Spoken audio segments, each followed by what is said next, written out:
Thank you everyone for joining us today to talk about navigating your higher education. My name is Varsha Devi Balakrishnan, CISA's National Secretary. Given COVID-19 and all the adapting to online studies, we understand students have a lot of questions about your courses and what to expect post-graduation. We have experts from the sector joining us today to answer those questions. We have Sally Burt, Policy and Research Manager at Independent Higher Education Australia. Hi. We have Catriona Jackson, Chief Executive from Universities Australia. G'day. And we have Robert Parsonson, Executive Officer at International Student Education Agents Association. Morning. Before we jump into the panel discussion, let's hear a quick word from our session sponsor, Monash University.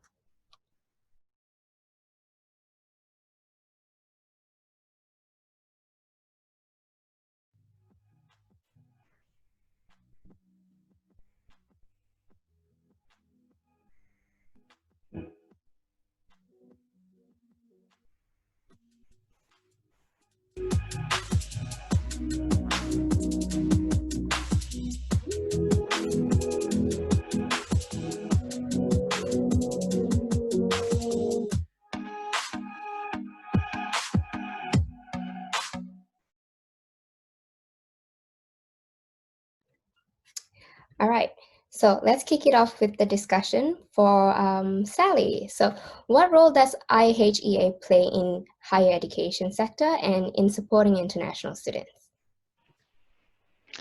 Thanks, Varsha. And can I just firstly say thank you to CISA and the conference organisers and sponsors. International students are a really important part of our tertiary education system, and so we really value the part you play and the contribution you make. And so it's really great to be speaking with you today and be a part of the conference. So thanks for inviting me. I'm Sally Burt, IHEA's Policy and Research Manager. Independent Higher Education Australia, the organisation I work for, or IHEA, is a peak body, so it's a member organisation. And our members are independent higher education providers, so they're the non-publicly funded universities.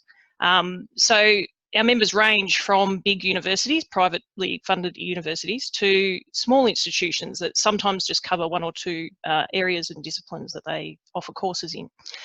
So we have a very diverse membership of different providers, and we respect that diversity, and we see that as our major role in the in the higher education sector in Australia, is to ensure that there is that diversity of providers and the diversity of quality provider types that students can choose to study at. Students are a diverse cohort, especially international students, and you have different needs, and so it's good to have a range of providers that can sort of cater to those different needs. So IHEA's role in that really is to ensure that the government understands the importance of that diversity and make sure that policies don't disadvantage students that choose to enrol in a range of providers, and particularly in independent providers for their higher education. The majority of our members do have some sort of international student cohort. So that can range from 100% international to 50% to some just have a small number of international students. But the majority of our members have some international students, and therefore they're really interested and see international education as a really important part of Australia's tertiary sector. So our role in that too is to help our members understand international student needs and how best to serve those. And we do that in a range of ways, by providing professional development, giving opportunities for interaction with international students, by us ourselves understanding the international student sector and being able to provide members with information about that and the key issues that are raised by international students and around international education in Australia. So our interest is in looking after you, as is our members' interest, and so we help our members do that. Thank you, Sally. Now, Robert, for our audience here today, what role does International Student Education Agents Association play in higher education sector and in supporting international students? Yeah, thanks very much, Varsha, and just say congratulations to CISA for reaching the 10th anniversary. It's been a fantastic organisation to represent the interests of students, and we've been working with CISA since we started a couple of years ago. They participated in our conferences and we're of course happy to participate and talk about what we do. Agents are still a very important part of education in Australia, the international part. 75% of students come through an education agent to Australia, and they remain a really important source of information around the world about Australian education. In these times, a really important source about what's happening and the changes and the restrictions that are happening, and to keep students engaged in thinking about Australia and thinking about the offer that Australia gives. But the agents here, of course, based in Australia now, have flipped to welfare assistance, and many agents pretty much, I guess you'd say, working for free. They're helping students, doing everything they can to make sure that students are supported, and they've lost jobs, they've lost income. There's some really dire situations, and the agents have been helping, and in many cases putting their hand in their own pockets to help students get through. So ISEAA has been advocating very strongly to the federal government, and unfortunately we didn't get the responses that we wanted from the federal government. It's been flipped to the states and to communities. So big shout outs to the City of Melbourne, City of Sydney, and the other study clusters who have really stepped up and helped students. So ISEAA has been working with these groups to help them and inform them of what needs to be done. We've also connected with the community groups around Sydney, so the Nepalese groups, Indian groups, others, to ensure that students can approach those groups and have been getting help. So a tough time, and I see the group is really stepping up to be a peak body in this area to make sure that the government is aware of all the issues that are surrounding international students and with education agents, and looking forward to growing this industry again after this very tough time. Thank you, Robert. Catriona, what role does Universities Australia play in the quality of education and support for international students? Thank you very much, Varsha, and thank you so much for the invitation. Look, I think we've actually got a terrific combination of people today to be able to assist students in getting answers to questions that they're vitally engaged in. Robert, Sally and myself do cover the breadth. One of the great things about the Australian education system is that there is that diversity. You can go to a private institution, a public institution, you can start off with a school, you can start off with an English language course. It's one of the things that is actually really important about the offering that we have, the world-class education, but also the fantastic place that we are to study and the diversity of offerings. Look, just to begin with, I should of course acknowledge the custodians of a land on which I am sitting here in Canberra, the Ngunnawal and Ngambri people, and pay my respects to elders past and present. Also, it would be remiss of me not to congratulate the winners of the CISA National Awards, which I understand you announced last night. I know doing things virtually is so odd, isn't it? We're not all in the same room together. You didn't see them all get up on a stage and get, handed something. An enormous contribution out of their own time, and in these circumstances, making that contribution is even more challenging.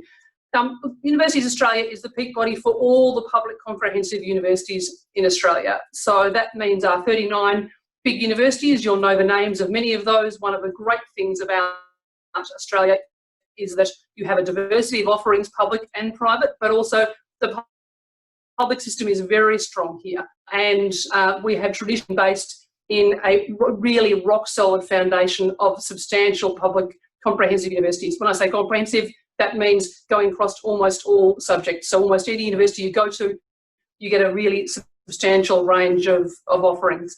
I am not going to pretend that the circumstances we find ourselves around the rest of the world are not incredibly challenging.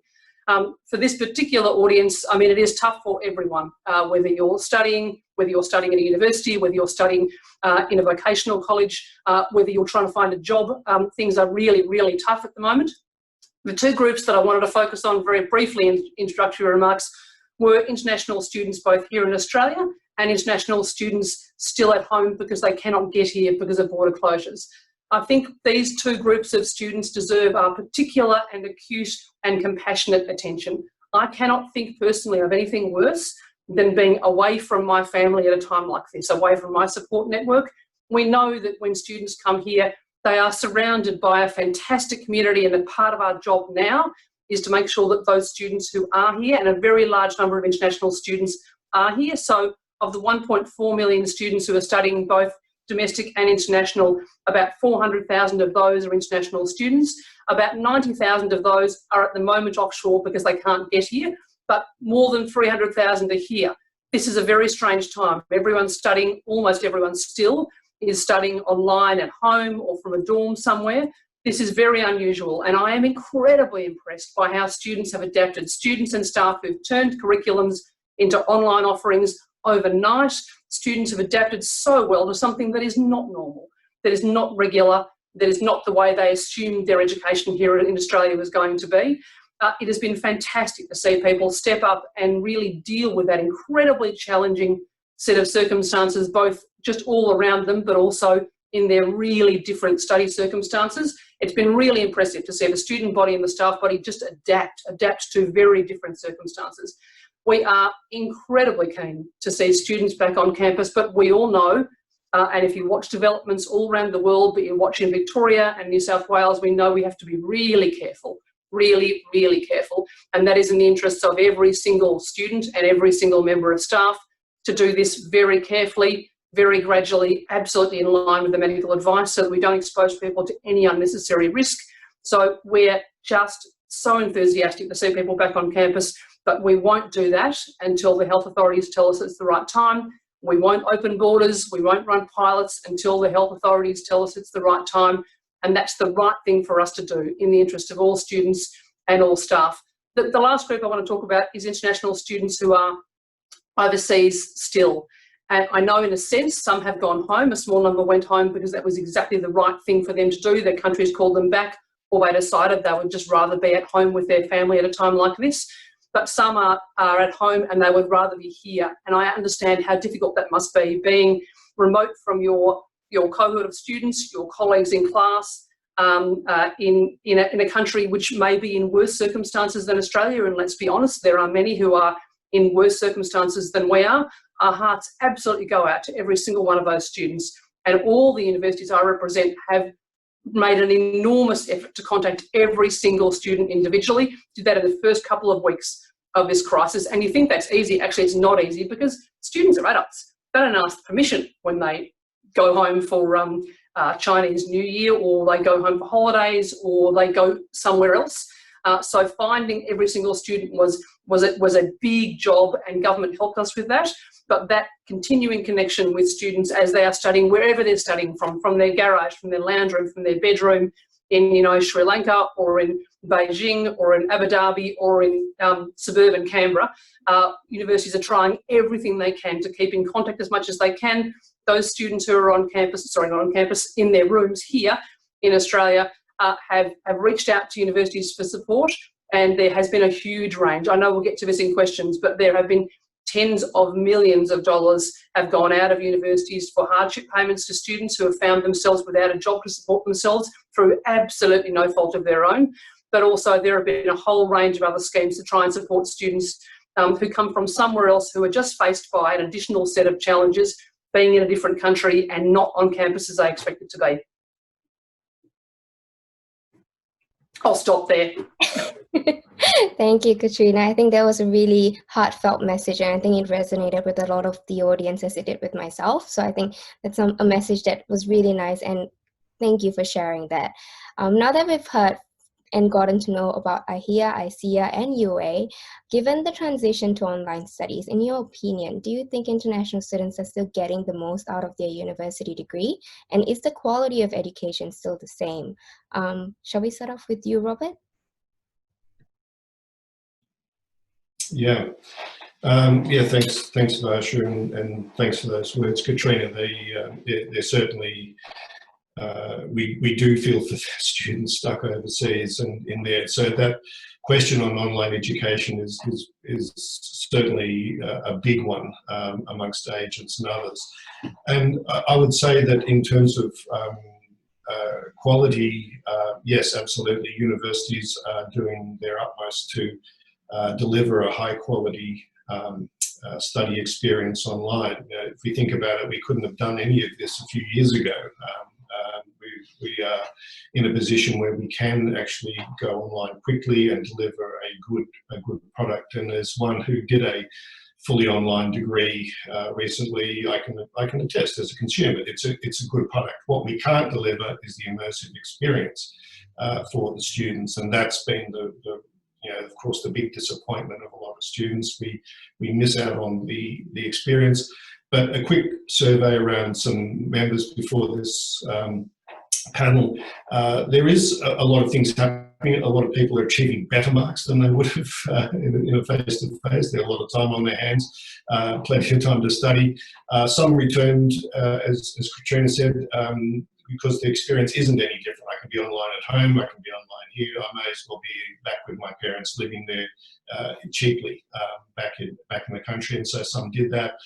Bandwidth issues, of course, in different places affected, but look, the overall answer is that yes, there is a good quality still being delivered in there, but you just can't replicate that networking interaction and just being able to travel and move around freely around Australia while you're doing your studies. That's of course one of the big reasons people come here. They want to be immersed in a different culture and different place in a different country. So yeah, we can't do that, unfortunately. But yeah, we're working towards trying to open and trying to get some movement back, and we look forward to that sooner than as soon as possible. Thank you for that, Robert. Sally, what are your thoughts on this?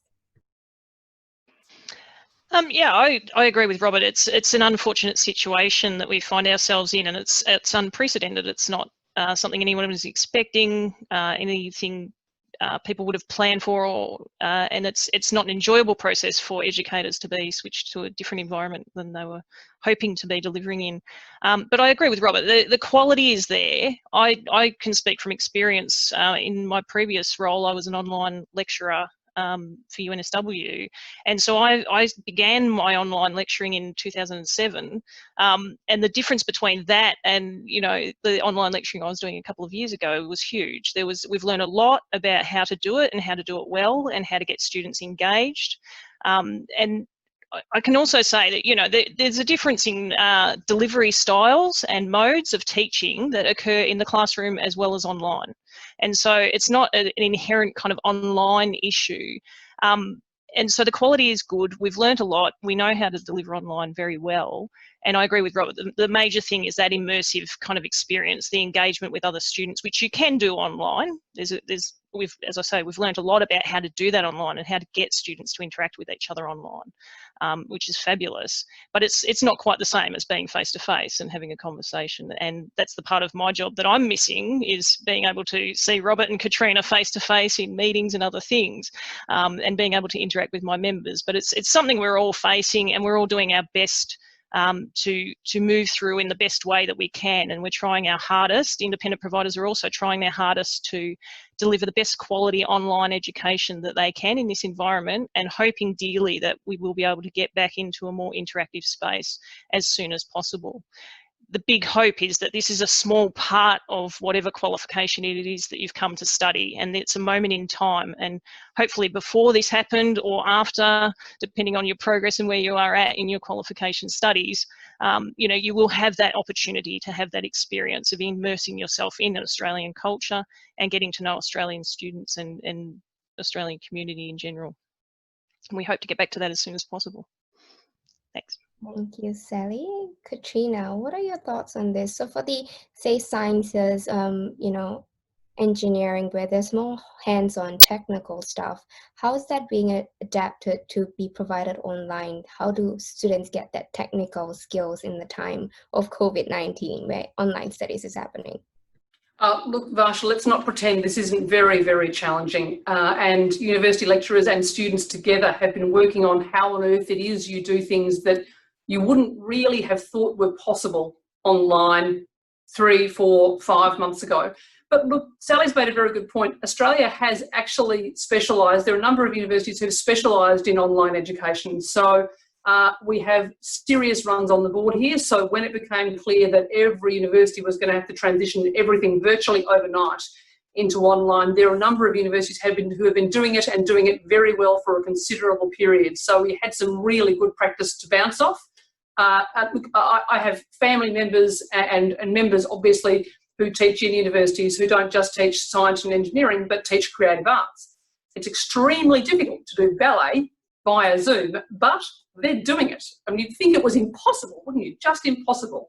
But it's extraordinary what people can do when faced. I mean, I don't want to say that challenge is the mother of invention, but we are incredibly creative people. And one of the wonderful things about working in universities is that people are incredibly creative, and the thing they care about most is delivering the best quality they can for their students, doing the best they possibly can for their students. So there is some incredible creativity going on to be able to do the sort of stuff you would have thought you absolutely have to be in the same room to do. There will be some parts of courses that it is simply impossible to teach online, and I know that universities all over the country are rearranging curriculums so they can put them in a different spot in the curriculum, all the while working out what will happen if, in the worst circumstance, they can't teach on anything other than online for, say, right to the end of this year. So, I mean, those pilots, which we were hoping would come online, very small numbers, but they would come online pretty soon. We're going to specialise particularly in those students who had parts of their degrees, especially students who are very close to the end of their degrees, so almost right at the end, that had parts that were very, very difficult to teach anyway other than face-to-face.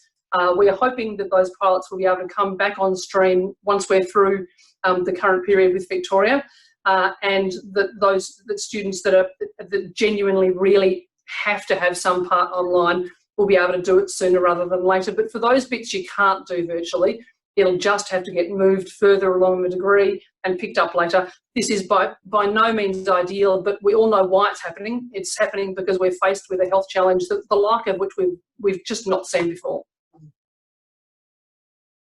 Thank you for that. I really like how you give a positive spin to what's going on. And I think as international students, we always look at the negative and we worry about, you know, what's going to happen. And I think your message was really nice in the fact that we can be innovative and we can be creative. And I think the message is everyone's trying, and that's something that should be appreciated. Our second question is, international students have reported that there seems to be a gap in the information provided to them. Do you think there's a consistent message from both education providers and education agents in terms of what students can expect by coming to Australia to study? Catriona, would you like to go first with that one? Oh, look, I was sort of hoping the colleagues go first on that one, but let me see what I can say. Look, I think this is always something we think about, universities think about very clearly, whether the information flowing to students is the highest quality it can possibly be. Every university, and look, I'm assuming also, Sally, every private provider will do this slightly differently, but just barraging people with piles and piles of information is not really the way to go, and universities haven't done it that way for a long time. Giving people decent quality information through a range of sources. If you're a person who likes to get your information via WeChat or Twitter or Snapchat or one of those things, providing information in all sorts of different ways so it can be easily consumable, but also providing information once students are here, once they actually get here and realise that it really is very different in Australia from Vietnam or wherever they come from. So that lots and lots of support services on campus, so that when you get here and realise that the legal system is different, the police behave differently here, the campus is not the way you thought it would be, you can't find your dorm, you're not sure how to get on public transport, you don't know where the supermarket is, the supermarket doesn't have the same things it has at home, all those sorts of things which seem like little things, but actually not little at all, they're huge. One of the most important things that universities do is connect people with communities once they're on campus. So they have someone other than an official person to go to, lots of official support services from staff, but also lots of student groups so that you can go and ask those daggy questions of colleagues who faced exactly the same thing. And they can say, yeah, okay, this supermarket is where you go. If something bad happens to you, you go to the police or you go to your support service inside the university. They will help you. Not, of course, that bad things will always happen, but just, how to navigate the system, how to navigate the way Australia works. So there are lots and lots of things universities do now. We can always do things better. Universities are always looking at the way things work and how to tweak them. Obviously, the circumstances right now are unbelievably challenging, and there are a huge range of support services which try and do the best they possibly can to make sure that students have places to go. And the one thing I would say, if anyone listening is really struggling, having issues, the best place to go is to your university. Don't struggle with detail and authorities and visas and all those things by yourself. Go to your university, because your university is there to help. They have a really impressive range of professionals. They'll be able to send you the right way, give you the sort of information in a digestible form that you can understand. And if you still don't get it, someone to talk to, a person to talk to who is based at that university who can help you navigate what are very complicated circumstances. Thank you for sharing that, Catriona. Sally, what are your thoughts on this?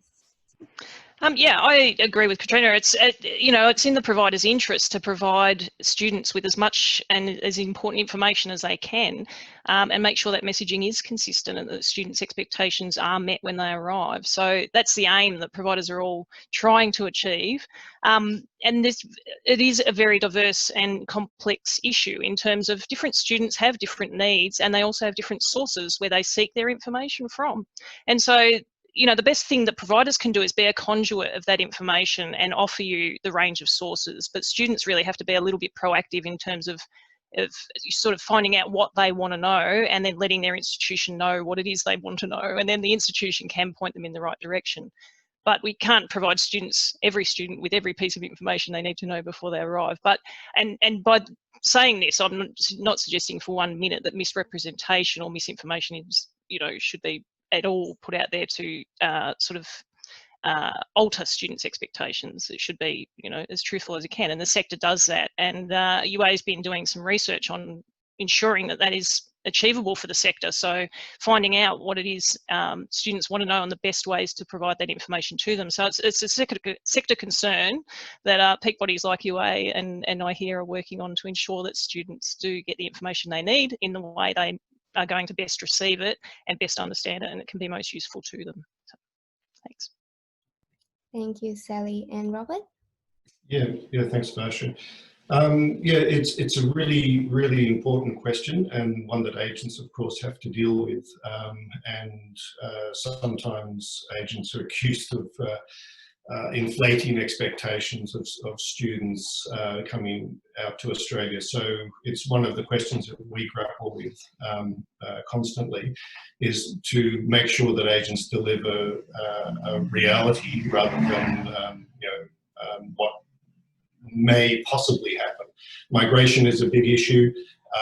A lot of students have that, even if it's not in the front of their mind, it's in the back of their mind. Is it possible? Can I stay in Australia afterwards? And of course, it's getting harder and harder for people to gain migration to Australia. So agents now, we believe, have to be extremely careful with making any kind of promises that a certain university degree or pathway will lead to a migration outcome.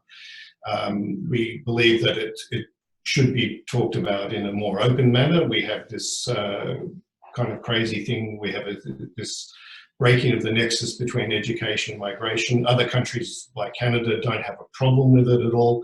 Australia seems to have this, we've got to have a genuine temporary entrance, so you can't even think about it. So the information that we give to students is, don't talk about migration when you go for your visa.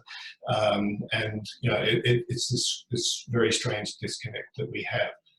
So the expectations, the information flow about what happens in Australia now has to be recalibrated. There is now going to be many changes to what Australia can offer.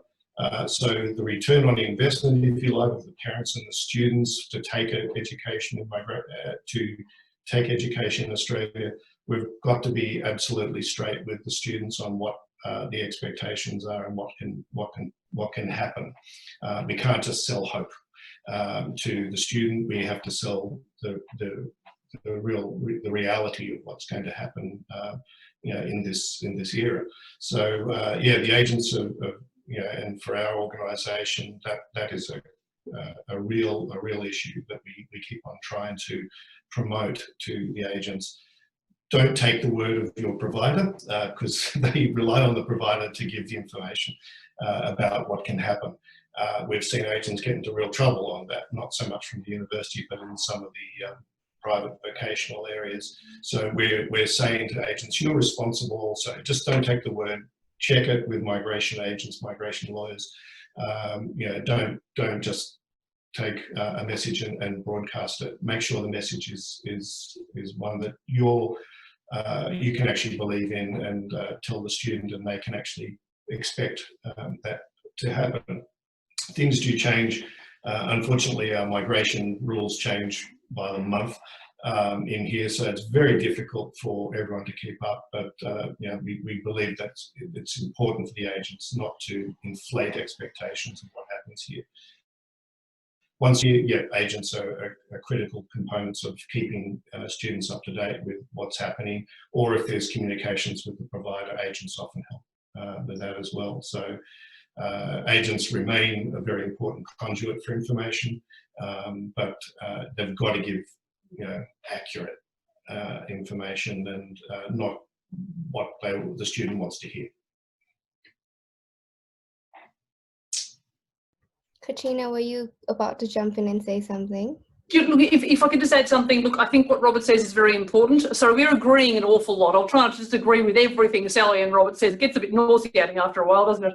But look, it is really important that the information that goes to students making that very important choice. Let's remember that this is sometimes a choice made by a whole family about the whole future of the individual involved. It's a really, really big choice where you go, where you'll spend your precious dollars going to a completely different country that can be a very long way away. It's a really big choice.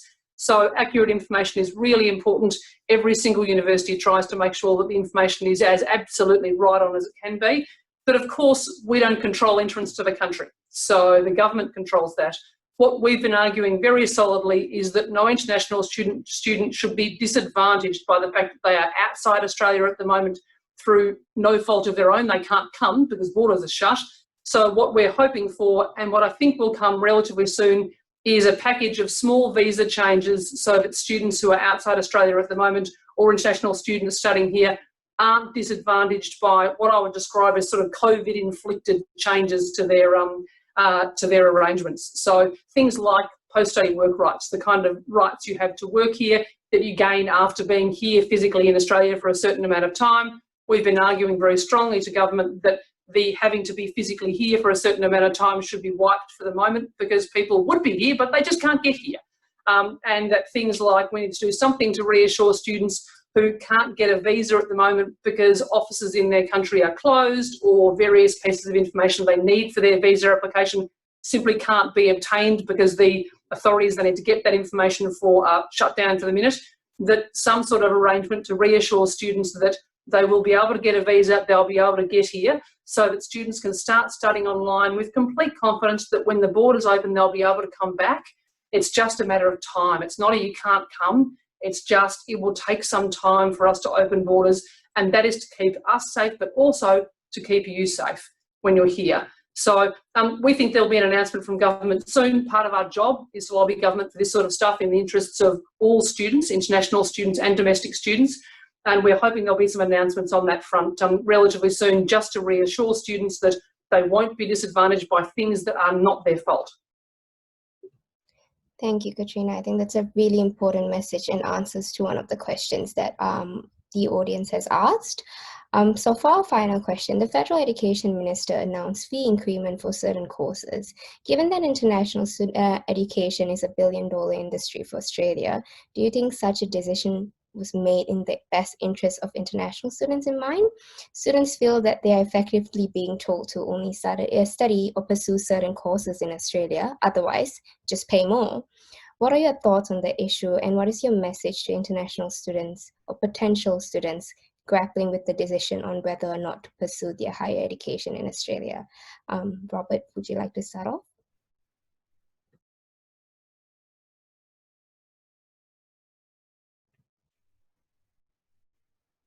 Robert, you're on. Sorry, yeah, just try to find the mute button as usual. Yeah, look, the question of fees in Australia goes back to that that return on investment, if you will. Australia is a very expensive destination now, and you know, we do have to look at the fee structure in the market. Talking to our members, you know, they're saying we're now, of course, directly compared with Canada as a direct competitor who have significantly lower fees than Australia, and a much more welcoming attitude to students. So yeah, I think Australia has to start recalibrating the fee structure as well in there. We don't have maybe the migration outcome as we were talking about before that we had before, and we don't have yeah, the offer that maybe we had a few years ago. So universities, of course, have, you know, this has been a contentious issue around the fees that universities have brought in and the reliance on overseas student fees. We have a lot of talk about this even today. So the government needs to think about you know, funding universities in a different way in terms of research and other areas, so that they can actually operate without as much dependence on international students. And the offer of international students, we have to step up. So employability and help for students during studies and post-study. I think universities and providers, everyone has to really step up in this area to give a very strong outcome for students that they've got skills and they can take internationally after this, that make the fees that they're paying and the offer in Australia still worthwhile. Thank you. Sally, what are your thoughts on this? Yeah, I think the government announcement it's full of nuance, and it has a whole complex set of implications to it. What I would say is that there is a genuine diversity of offerings of courses in Australia, and I think students would be best to seek out the course that best suits them. A whole lot of different things motivate students and their course choice, and so pursuing the course that is best for you to achieve the outcomes that you individually want to seek, that's on offer right across Australia. And I think Australia does provide a high quality tertiary education system for students to engage in, and we hope that you know, international students see the value of coming to Australia to study. It is a great place to study, it's a great place to live and work, and so it's great if you can come. And there are wider benefits to Australia, and Australia recognises that there are wider benefits to Australia than just the simple economics of it and the fees that international students pay. It's a broad community benefit to have international students here and us all engaging with each other. So it benefits Australia, it benefits the country that students come from, and it benefits the students individually. It makes a more diverse and interesting education for everyone. And the more we understand about each other culturally, obviously the better we can get along in the world. So it's a good thing for everyone to encourage international students into the country. But you know, mindful that we do maintain that quality education for them, and that students can see the value of that and can get the educational outcomes that they want to see. Thank you, Sally. Catriona, what are your thoughts? And I might get you to answer a question from the audience about the situation that international students who will be graduating this semester are currently finding themselves in. They have great difficulty returning home because of border closures, and also trying to, I guess, secure jobs and staying here. So there are a group of international students and a growing population of international students. They're finding themselves in between being graduates and not being able to return home because of border closures and finding it difficult to get flights. What are your message to them? So look, let me just, I'll certainly take that, Varsha, but let me just address your principal question. It's very important to make a distinction between what the government announced about domestic student fees and international student fees. They're completely separate. So the federal government here sets fees for domestic students. They don't set fees for international students. So the changes they've just made don't affect international students. It's not as though you're going to find the government's increased your fee for something or decreased it for something else. The international student fee setting is set by universities, and it's a free market.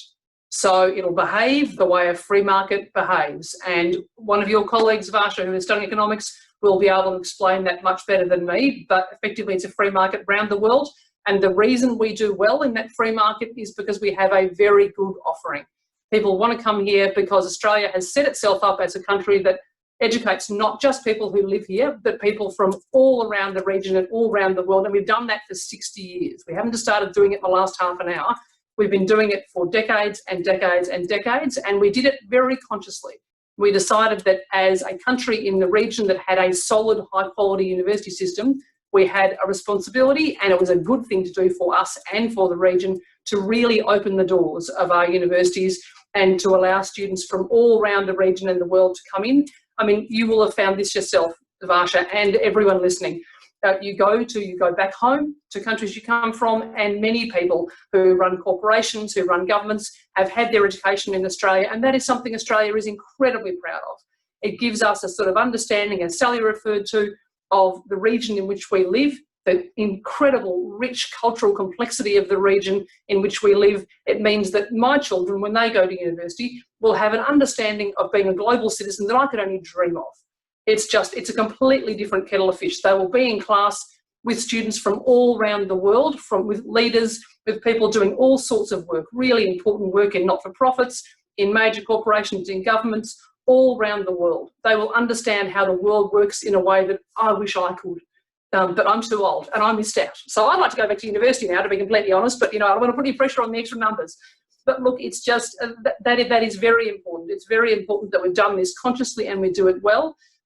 Look, the situation that students are facing now who are graduating is complicated, and I understand causing genuine anxiety if people are coming almost to the end of their degree and would normally go home. All I can say is keep talking to your institution, keep in contact, and there will be ways of getting home as soon as it's safe to do so. Frankly, leaving Australia at the moment, depending on where you're going, is easier than coming in to Australia. That's one thing, but the people to talk to really are the individual institutions, because they will be able to really surround you with support to give you some sort of certainty about what your options are in that regard. But just very finally, on the point about thinking about Australia, messages to international students, all the things that make Australia an incredibly attractive destination to study in are still exactly the same. The whole world is dealing with this appalling pandemic, but at the same time, we still have an incredibly solid, high-quality university system. But the other major reason people come here is because we are a safe, a friendly, and a beautiful country to be in. And safe is a word that is hard to use globally right now, because there is an amount of lack of safety which we're all coping with day to day. But we have dealt very well with COVID-19, and we will continue to be absolutely all over it, so that people can feel genuinely. I mean, the reason the borders are shut right now is because we are still dealing with the virus. Sorry, they're slightly open, but mostly shut. Is because we are still dealing with the virus, and we think it would be irresponsible to have complete openness. The minute we think it is responsible to have people coming back in, we will relax those restrictions, always on the advice of the highly qualified, out of a university education, highly qualified medical experts who are guiding everything that universities and governments do right now. Thank you for that, Catriona. And I've just shared, while in this session, I got an email from Home Affairs sharing their COVID-19 visa details. So I've just shared that in the chat box for the audience. Have a look at that. It's completely free to apply for, and it's valid for 12 months. I know there's some eligibility criteria, but I think they've tried to encompass it to help students that are caught in between right now. So we're hoping that helps. Thank you, Sally, Robert, and Catriona for joining us today. We've just about run out of time. I'm sure the audience have gained as much knowledge about higher education in Australia as much as I have. We've just got a poll running in the on the side during the session. So these are some results that I think myself and the sector reps can take back and reflect on to see if any adjustment needs to be made within, our organizations and how we represent international students. If you have any issues, please do not hesitate to reach out to us at CISA via Facebook or email. IHEA, ISEAA, and UA have shared their links in the chat box as well. So please reach out. Do not stay silent. We're here to help, and we will help as best possible. Before we end off, we'd like to hear from Monash University again as our session sponsor. Thank you.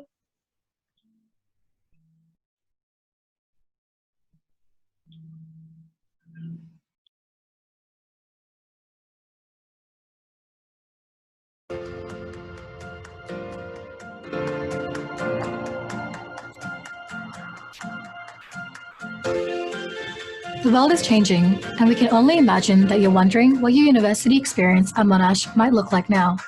We understand that many of you may be studying online for now, and that you might want to know more about what it's like. So we are here to show you how. Studying online with Monash is easier than you think.